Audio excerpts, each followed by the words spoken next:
Audio Jungle.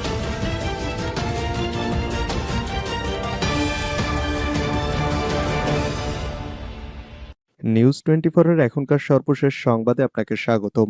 শুরুতেই জানাচ্ছি সংবাদ শিরোনাম, পরে থাকবে বিস্তারিত। প্রথমেই জানাবো রক্তক্ষয়ী সংঘর্ষের প্রস্তুতি নিতে ভিপি নূরের উস্কানি। এরপরে রয়েছে নিহতদের ৩৬ জন, বরগুনার পরিচয় মেলেনি ৩২ জনের। থাকছে খালেদা জিয়াকে বিদেশে না পাঠালে কঠোর আন্দোলনের ডাক দেব, হুঁশিয়ারি বিএনপির। এছাড়া থাকছে খালেদার বিষয়ে শিগগিরই সিদ্ধান্ত, অস্থির হবেন না, মন্তব্য আইনমন্ত্রীর। এবং সবশেষে জানাবো কুমিল্লায় চেয়ারম্যান প্রার্থীর প্রচারণায় হামলা, ৩৮ মোটরসাইকেলে আগুন ভাঙচুর। পুরো খবর পেতে ভিডিওটি শেষ পর্যন্ত দেখুন। সর্বশেষ সংবাদ পেতে চ্যানেলটি সাবস্ক্রাইব করুন। এবার বিস্তারিত। রক্তক্ষয়ী সংঘর্ষের প্রস্তুতি নিতে ভিপি নূরের উস্কানি।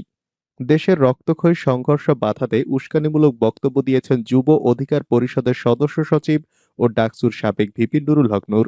তিনি বলেন, দেশের যে পরিস্থিতি তাতে শান্তিপূর্ণ আন্দোলনের পরিত্রাণ হবে না। এজন্য তিনি রক্তক্ষয়ী সংঘর্ষের জন্য নেতাকর্মী, সমর্থক সহ সবাইকে প্রস্তুত হতে বলেছেন। শুক্রবার জাতীয় প্রেস ক্লাবের সামনে এক মানববন্ধনে তিনি এই উস্কানি দেন। বিমানবন্দরে প্রবাসীদের হয়রানি ও বিমানের টিকিটের মূল্য কমানোর দাবিতে এই কর্মসূচির আয়োজন করে গণ অধিকার পরিষদ। দেশে গণতন্ত্র নেই দাবি করে ভিপি নূর বলেন, গণতন্ত্র না থাকায় সুশাসন নেই, আর গণতন্ত্র ফেরাতে সবাইকে একজোট হয়ে নামতে হবে। জনগণ যদি জেগে না ওঠে, জনগণ যদি রাস্তায় নেমে না আসে, জনগণ যদি সম্পৃক্ত না হয়, তাহলে খুব বেশি লাভ নেই। আমাদের কথা বলতে হবে, প্রতিবাদ করতে হবে। যে যেখানে আছেন সেখানে থেকে প্রতিবাদ করতে হবে, অন্যথায় সম্ভব হবে না। নিহতদের ৩৬ জন, বরগুনার পরিচয় মেলেনি ৩২ জনের। ঝালকাঠির সুগন্ধা নদীতে ভয়াবহ লঞ্চ অগ্নিকাণ্ডের ঘটনায় নিহতদের মধ্যে ৩৬ জন বরগুনা জেলার। জেলা প্রশাসক মোহাম্মদ হাবিবুর রহমান এই তথ্য নিশ্চিত করেছেন। তিনি বলেন, ঝালকাঠি জেলা প্রশাসন ও বরিশাল শেরেবাংলা মেডিকেল কলেজ কর্তৃপক্ষের মাধ্যমে লঞ্চ দুর্ঘটনায় নিহত হওয়া ৩৬ জনের মরদেহ বরগুনা জেলার বলে জানতে পেরেছি। এদের মধ্যে ৪ জনের পরিচয় শনাক্ত করেছে স্বজনরা। তাদের মধ্যে ৩ জনের লাশ পরিবারের কাছে হস্তান্তর করা হয়েছে। খালেদা জিয়াকে বিদেশে না পাঠালে কঠোর আন্দোলনের ডাক দেব, হুঁশিয়ারি বিএনপির। বিএনপির স্থায়ী কমিটির সদস্য গয়েশ্বর চন্দ্র রায় বলেছেন, বেআইনি সরকারের মুখে আইনের কথা শোনার দরকার নেই। বিচার বিভাগ খালেদা জিয়ার উপর অবিচার করেছে। আদালতের বিচার আমরা মানি না। আমাদের অধিকার আমরা প্রতিষ্ঠিত করব। আমরা যুদ্ধ করে দেশ স্বাধীন করেছি। আমরা যুদ্ধ করে গণতন্ত্র প্রতিষ্ঠা করব। আজ বৃহস্পতিবার বিকেলে বিএনপি নেত্রী খালেদা জিয়ার সুচিকিৎসার জন্য মুক্তির দাবিতে জয়পুরহাট জেলা বিএনপি আয়োজিত সমাবেশে তিনি এসব কথা বলেন।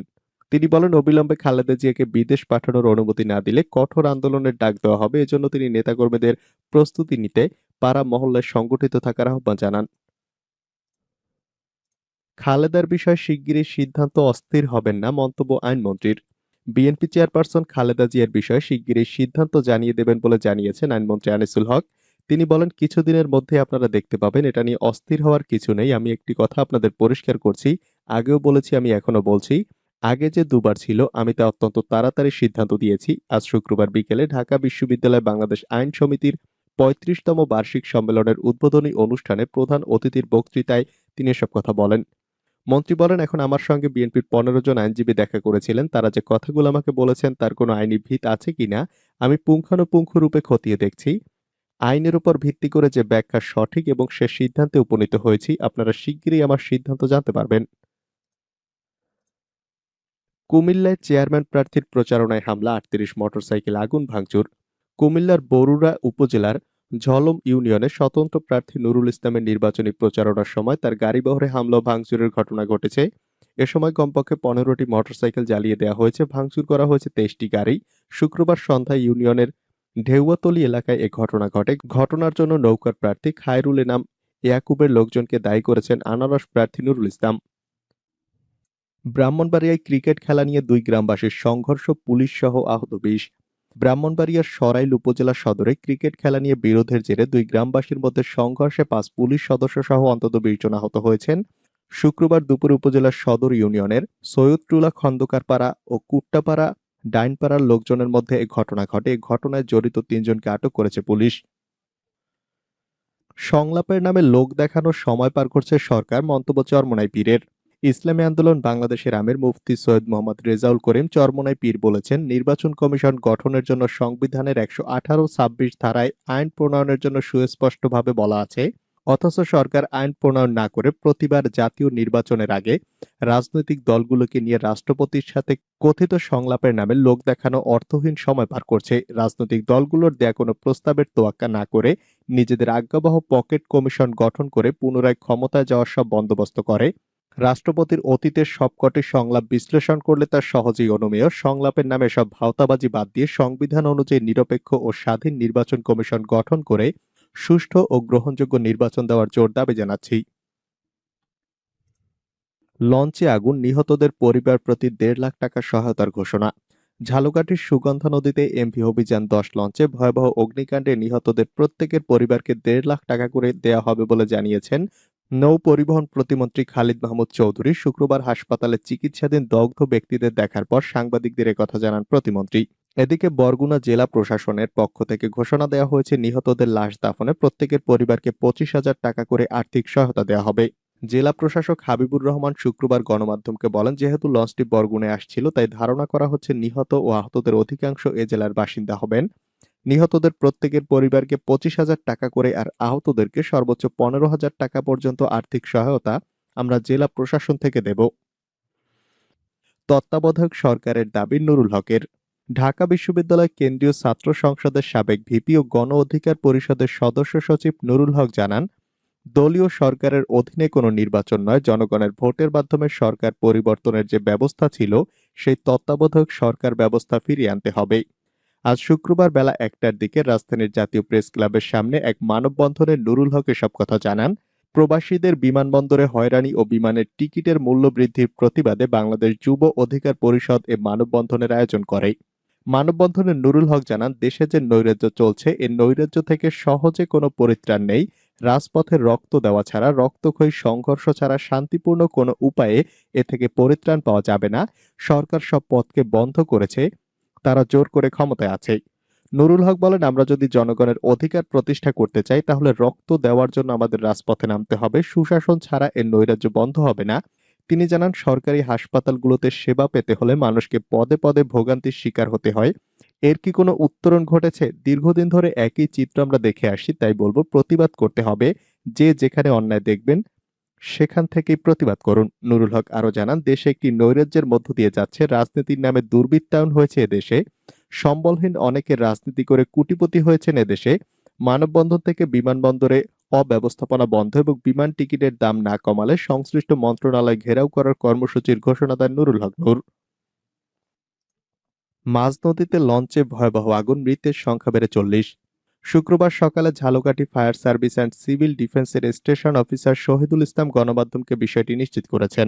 জানা গেছে, লঞ্চ থেকে ২৭টি মরদেহ উদ্ধার করা হয়েছে। বাকি ৩টি মরদেহ নদীতে ভাসমান অবস্থায় পাওয়া গেছে। তবে মৃতের সংখ্যা আরও বাড়ার আশঙ্কা করা হচ্ছে। পরবর্তীতে আরও ১০ জনের মরদেহ উদ্ধার করে দমকল কর্মীরা। তবে তাৎক্ষণিকভাবে মৃতদের পরিচয় জানাতে পারেনি ফায়ার সার্ভিসের কর্মীরা। শেষ খবর পাওয়া পর্যন্ত দমকল কর্মীরা অভিযান চালাচ্ছে। এর আগে বৃহস্পতিবার দিবাগত রাত ৩টার দিকে সুগন্ধা নদীতে ঢাকা থেকে বরগুনাগামী এমভি অভিযান ১০ নামক লঞ্চের ইঞ্জিন থেকে ভয়াবহ অগ্নিকাণ্ডের ঘটনা ঘটে। এতে দগ্ধ হয়েছেন বহু মানুষ, তাদের মধ্যে অনেকের অবস্থা আশঙ্কাজনক। আহতদেরকে উদ্ধার করে বরিশালের শেরেবাংলা মেডিকেল কলেজ হাসপাতালে ভর্তি করা হয়েছে। যাত্রীরা জানিয়েছেন, লঞ্চটি ঢাকা থেকে বরগুনা যাচ্ছিল। ঝালকাঠি লঞ্চ টার্মিনালের ঠিক আগে গাবখান সেতুর কিছু আগে লঞ্চের ইঞ্জিন রুমে আগুন লেগে যায়। এরপর সেই আগুন পর্যায়ক্রমে ছড়িয়ে পড়ে পুরো লঞ্চে। ভয়ঙ্কর পরিস্থিতির কথা জানালেন প্রাণে বেঁচে যাওয়া ইউএনও। ঢাকা থেকে ছেড়ে আসা বরগুনাগামী এমভি অভিযান ১০ লঞ্চে অগ্নিকাণ্ডের ঘটনায় ভয়ঙ্কর ও বীভৎস অভিজ্ঞতার মুখোমুখি হয়েছেন পাথরঘাটা উপজেলা নির্বাহী কর্মকর্তা হোসেন মোহাম্মদ আল মুজাহিদ। প্রাণে বেঁচে সেই পরিস্থিতির কথা জানিয়েছেন তিনি। ইউএনও হোসেন মোহাম্মদ আল মুজাহিদ ও তার স্ত্রী উম্মুল আরা লঞ্চের দ্বিতীয় তলায় ভিআইপি কেবিনে ছিলেন। অল্পের জন্য প্রাণে বেঁচে গেছেন এই দম্পতি। তবে তড়িঘড়ি করে লঞ্চ থেকে নামার সময় তার স্ত্রীর পা ভেঙে গেছে। এছাড়া পাথরঘাটার বেশ কয়েকজন আহত হওয়ার খবর পাওয়া গেছে। আহত ব্যক্তিরা ঝালকাঠি সদর হাসপাতাল ও বরিশাল শেরেবাংলা মেডিকেল কলেজ হাসপাতালে চিকিৎসাধীন। সেই পরিস্থিতির বর্ণনা দিয়ে ইউএনও হোসেন মোহাম্মদ আল মুজাহিদ শুক্রবার সকালে মুঠোফোনে প্রথম আলোকে বলেন, রাত ৩টার দিকে হঠাৎ করে লঞ্চের দ্বিতীয় তলায় আমাদের ভিআইপি কেবিন সহ আশপাশ এলাকায় ধোঁয়ায় নাক বন্ধ হয়ে আসে। কিছু বুঝে ওঠার আগে মানুষের চিৎকারে এক বীভৎস অবস্থা তৈরি হয়।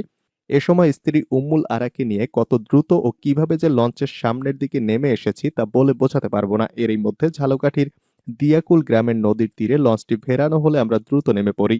এ সময় কয়েকশো মানুষ লঞ্চ থেকে নামতে পারলেও বেশিরভাগ মানুষ লঞ্চে আটকা পড়ে যায়। অনেককে দেখা গেছে নিজের প্রাণ বাঁচাতে নদীতে ঝাঁপ দিয়েছেন। প্রচণ্ড শীতের রাতে তারা নদী সাঁতরে তীরে উঠতে পেরেছেন কিনা তার স্বজনেরাও বলতে পারছেন না। ইউএনও আরো বলেন, অনেককে দেখা গেছে লঞ্চ থেকে নামার সময় তার শিশু সন্তানকে খুঁজে পাচ্ছেন না। এ সময় তারা আবার লঞ্চের দিকে দৌড়ে গিয়ে আগুনে আটকা পড়ে যান। এ অবস্থায় লঞ্চের শিশু, নারী সহ যাত্রীদের চিৎকারে এক বীভৎস অবস্থা তৈরি হয়। পাথরঘাটা উপজেলার কালোমেঘা ইউনিয়নের ৮ নম্বর ওয়ার্ডের মোহাম্মদ নাসরুল্লাহ তার স্ত্রী সহ তাদের একমাত্র ২.৫ বছরের সন্তান তাবাসসুমকে নিয়ে ঢাকা থেকে বাড়ির দিকে ফিরছিলেন। তবে ওই দম্পতি প্রাণে রক্ষা পেলেও তাদের সন্তান নিখোঁজ আছে।